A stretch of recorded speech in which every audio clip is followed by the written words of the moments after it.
સુરેન્દ્રનગર જિલ્લાના પાટડી તાલુકાના ખેરવા ગામમાં અસામાજિક તત્વોની દાદાગીરી સતત વધી રહી છે। આવી પરિસ્થિતિમાં તંત્ર દ્વારા પણ હવે લાલા કરવામાં આવી રહી છે।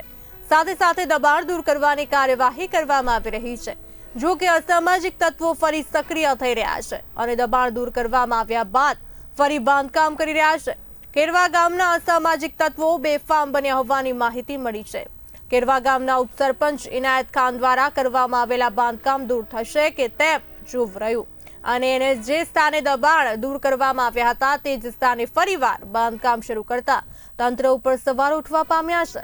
શું તંત્ર દ્વારા ફરી કરેલા બાંધકામ દૂર કરવા માટેની કાર્યવાહી કરવામાં આવશે તેવી ચર્ચા છે। નમસ્કાર, હું જગદીશ રાઠોડ, સરપંચ ખેરવા ગ્રામ પંચાયત, તાલુકો પાટડી, જિલ્લો સુરેન્દ્રનગર।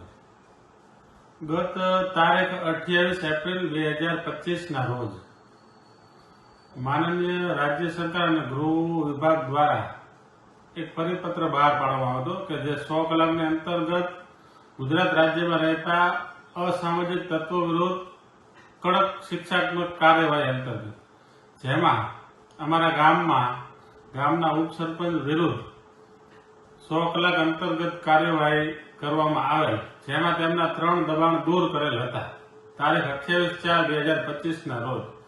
જેમાં આ દબાણ દૂર કરવામાં પોલીસ તંત્રનો સ્ટાફ અંદાજે 60 થી 70 પોલીસ જવાનો, મામલતદારના સર્કલ અધિકારી, તાલુકા પંચાયતના સર્કલ અધિકારી સહિતનો સ્ટાફ હાજર રહી અને દબાણ દૂર કર્યું હતું।